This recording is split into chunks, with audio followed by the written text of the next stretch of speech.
7 जनवरी 2024 सफला एकादशी के दिन करीब इन 3 गज केसरी योग बन रहे हैं दोस्तों। इन 3 योगों के निर्माण की वजह से इस एकादशी पे भगवान विष्णु और महालक्ष्मी की असीम कृपा बरसने वाली है। और अगर इस दिन आप चुपचाप किसी को बिना बताए धनिये से जुड़ा ये अचूक उपाय कर लेते हैं तो आपकी सभी समस्याओं का हल संपूर्ण रूप से हो जाएगा। दोस्तों, एक साल में करीब 24 एकादशी पड़ती है। पड़ने वाली एकादशी सभी में सब बड़ी मानी जाती है, इसलिए इस दिन से जुड़ा ये अचूक उपाय आपकी हर परेशानी को हल कर देगा, चाहे वो धन को लेके हो या सेहत या संतान की प्राप्ति को लेके। इसलिए दोस्तों, वीडियो को आखिर तक जरूर देखें। और दोस्तों, अगर आप भी अपने जीवन में भगवान श्री हरि विष्णु की कृपा पाना चाहते हैं तो इस वीडियो को लाइक करके कमेंट में जय श्री हरि जय महालक्ष्मी लिखना ना भूले। दोस्तों, हर साल मार्ग मास के शुक्ल पक्ष की एकादशी तिथि को सफला एकादशी मनाई होती है। सफला एकादशी का दिन श्री हरि विष्णु को समर्पित है। इस दिन जगत के पालनहार श्री हरि विष्णु अपनी 4 महीने की योग्य निद्रा से जागते हैं। इसके बाद से ही सभी मांगलिक कार्य आरंभ हो जाते हैं। इसके अलावा सफला एकादशी भगवान विष्णु को प्रसन्न करने के लिए भी बेहद उत्तम मानी जाती है। इस दिन भगवान को प्रसन्न करने के लिए कुछ लोग व्रत रखते हैं और पूजा करते हैं। इस दिन सच्ची श्रद्धा और भक्तिभाव से भगवान विष्णु की पूजा करने से सभी मनोकामनाएं पूर्ण होती हैं। दोस्तों, एकादशी देव प्रबोधिनी एकादशी ऐसे अनेक नामों से जाना जाता है। इस दिन सभी मांगलिक कार्य जैसे विवाह, मुंडन, गृह प्रवेश, उपनयन संस्कार आदि फिर से शुरू हो जाते हैं। इस दिन तुलसी विवाह भी किया जाता है। इस दिन की पूजा आराधना करने से मोक्ष की प्राप्ति होती है और विशेष उपाय करने से जीवन की परेशानियों को दूर किया जा सकता है। परंतु ये सब पाने के लिए शास्त्रों में बताए गए का पालन करना सबसे पहले आवश्यक होता है। इस दिन संभव हो तो पवित्र नदी सरोवर में नहाए या फिर घर में ही नहाने के लिए पानी में तुलसी के पत्ते या गंगा जल ढालकर नहाए। देवोत्थान एकादशी व्रत के दौरान निर्जला या सिर्फ पानी ही व्रत रखना चाहिए। अगर आप बीमार, उम्र दराज या गर्भवती महिला हैं तो इस व्रत के दौरान फलाहार भी कर सकते हैं। इस दिन भगवान विष्णु के मंत्र का जाप करना चाहिए। दशमी तिथि ब्रह्मचर्य का पालन करना चाहिए। जमीन पर चटाई बिछाकर सोना चाहिए। इसके एकादशी के दिन तामसिक आहार जैसे प्याज, लहसुन, मांस, मदिराबासी भोजन आदि बिल्कुल ना खाएं। पूरी तरह से सात्विक भोजन करना चाहिए। सफला के दिन चावल नहीं खाने चाहिए। धर्मशास्त्र में कहा गया है कि ये देवताओं को भोजन समझा गया है। ऐसे में इस दिन चावल खाने से व्यक्ति के सारे पुण्य हो जाते हैं। सफला के दिन किसी के घर का भोजन भी नहीं खाना चाहिए। यहां तक कि दूसरे के घर का पानी भी नहीं पीना चाहिए। के दिन भगवान नारायण को पान अर्पित करना, ऐसे में व्यक्ति को नहीं खाना चाहिए। इसके अलावा पर मसूर की दाल, बैंगन खाना वर्जित समझा जाता है। सफला एकादशी के दिन बाल, दाढ़ी, नाखून आदि काटने से बचना चाहिए। दशमी के दिन ही सूर्यास्त के घर में झाड़ू लगा लें। एकादशी के दिन झाड़ू लगाने से परहेज करें, क्योंकि झाड़ू लगाते समय भूलवश जीव मर जाते हैं और इसका पाप लगता है। इस व्रत का संबंध 3 दिनों की दिनचर्या से है। उपवास के दिन से एक दिन पहले दोपहर में भोजन लेने के उपरांत शाम का भोजन रहन नहीं जाता, ताकि सुनिश्चित हो सके कि अगले दिन पेट में कोई अवशिष्ट भोजन ना बचा रहे। एकादशी के दिन उपवास के नियमों का कड़ाई से करना होता है और अगले दिन सूर्योदय के बाद ही उपवास समापन करना होता है। एकादशी तिथि पर तुलसी के पत्ते भी मत छूइए। एक दिन पहले ही तोड़कर रख लें। इस दिन तुलसी के पत्ते खाने भी नहीं चाहिए। भगवान श्री हरि के मंत्रों का जितना ज्यादा हो सके उतना जाप करें। भाग्य को मिलेगा और भगवान श्री हरि को।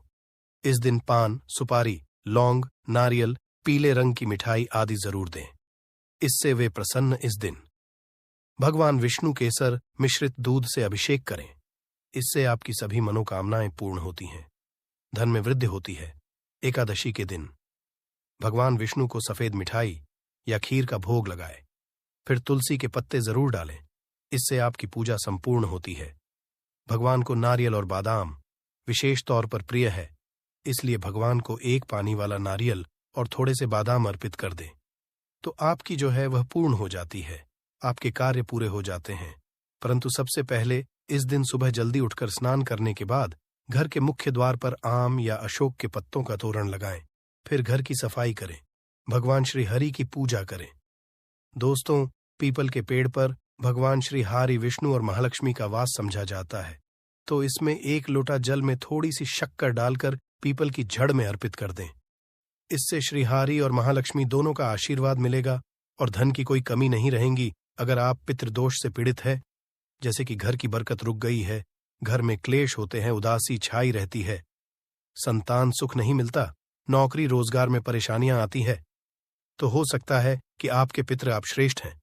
ऐसे में पीपल के वृक्ष में 1 लोटा जल में 1 चुटकी काले तिल, 2-4 बूंदे गंगा जल और थोड़ी सी मिश्री डालकर अर्पित कर दे। इस पीपल के नीचे सरसों के तेल का दीपक जरूर जलाएं।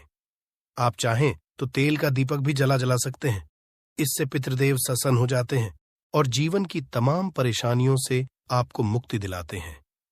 तो इस दिन पीपल में जल चढ़ाने से इस शुभ दिन पर आप भगवान विष्णु और महालक्ष्मी के साथ ही पितरों की भी कृपा पा सकते हैं।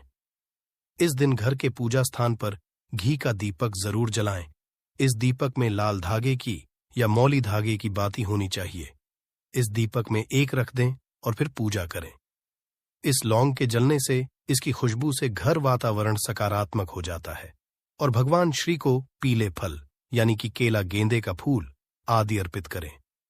वही विष्णु जी को चावल अर्पित नहीं किए जाते हैं, और अगर करना ही है तो सफेद चावल अर्पित ना करें, उनको हल्दी से रंगाकर अर्पित करें।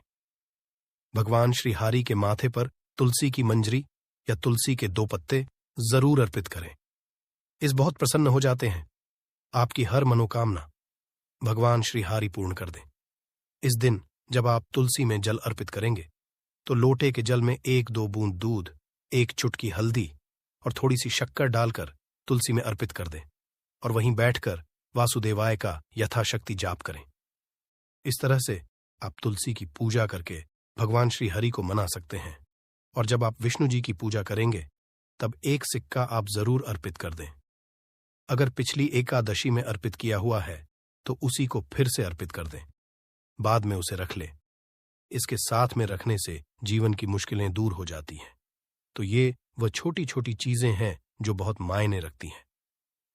पूजा उपासना में इनका नियमित आलंबन करें। आज हम आपको एक विशेष उपाय बताएंगे। एकादशी पर धन प्राप्ति की कामना से कुछ उपाय किए जाते हैं। महालक्ष्मी को प्रसन्न करने के लिए धनिया का एक खास उपाय किया जाता है। धनिया के नाम में ही धन है। धनिया धन की देवी महालक्ष्मी को है थोड़ा। धनिया अपने घर के पूजा स्थान पर पूर्व दिशा में मिट्टी के पात्र में रख दे। इससे घर में खुशियों का वास बना रहेगा। जीवन में खुशियां आएंगी, खुशियों को नजर नहीं लगेंगी। अगर हाल ही में अपने दिवाली के समय इसे रखा है तो फिर आपको बदलने की आवश्यकता नहीं है। उसी में 2 दाने और डाल दीजिए। अगर आपने दिवाली पर धनिया का पौधा नहीं बोया है तो इस एकादशी की रात में किसी गमले या मिट्टी के बर्तन में मिट्टी कर थोड़ा धनिया बो दे, उसमें 1 सिक्का डाल दें, फिर उसमें पानी डालकर रख दें। द्वादशी तिथि पर उस सिक्के को उठाकर अपने पर्स में रख सकते हैं और जो धनिया उगेगा उसे प्रसाद के रूप में ग्रहण करें, खाने में इस्तेमाल करें। इससे घर में समृद्धि आएगी। धनिया कितना उगता है वो बताएगा कि घर में कितनी समृद्धि आएगी।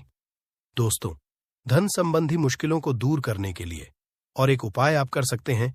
इस दिन शाम को पीपल के वृक्ष में नीचे 2 का दीपक दीजिए। दीपक में चावल का 1 दाना भी डाल दे। ऐसा लगातार 3 या 5 एकादशी तक करिए। धीरे धीरे आपके जीवन से दुख परेशानियां दूर होती चली जाएगी, खुशहाली आती जाएगी। दोस्तों, बेल वृक्ष में मां लक्ष्मी का वास होता है। जिस घर में बेल वृक्ष होता है वहां पर मां लक्ष्मी की कृपा बरसती है। तो अगर आपके घर के सामने बेल है तो बहुत ही अच्छी बात है। आप वहां दीपक जला सकते हैं। फिर मां से दुख दर्द का कट्ठन करें, धन समस्या को दूर करने की प्रार्थना करें, घर परिवार पर कृपा बरसाने की प्रार्थना करें।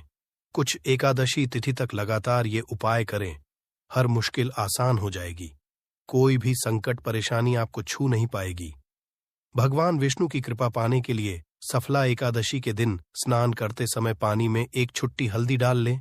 इसके बाद स्नान करें और पीले रंग के वस्त्र धारण करके भगवान विष्णु की विधि विधान साधना करें। सफला एकादशी दिन श्री हरि का सबसे पहले गाय के दूध से और फिर शंख में गंगा जल भरकर स्नान कराएं। इसके बाद उन्हें पीले रंग के वस्त्र अर्पित करें। मान्यता है कि सफला एकादशी के दिन ऐसा करने से भगवान विष्णु का विशेष आशीर्वाद हासिल होता है। सफला एकादशी के दिन भगवान विष्णु की पूजा करते समय उन्हें केसर अथवा पीले चंदन या हल्दी का तिलक लगाए। साथ ही साथ भगवान विष्णु के प्रिय पीले रंग के फूल फल चढ़ाए हैं कि इस उपाय को करने से भगवान विष्णु शीघ्र ही प्रसन्न होकर भक्तों को मनचाहा आशीर्वाद देते हैं। अगर आपके नजदीक भगवान विष्णु का मंदिर ना हो तो आप भगवान विष्णु के अवतार भगवान श्री कृष्ण की मूर्ति की भी पूजा करके सफला एकादशी का पुण्य फल हासिल कर सकते हैं। ईश्वर की साधना आराधना में मंत्र जप का विशेष महत्व होता है।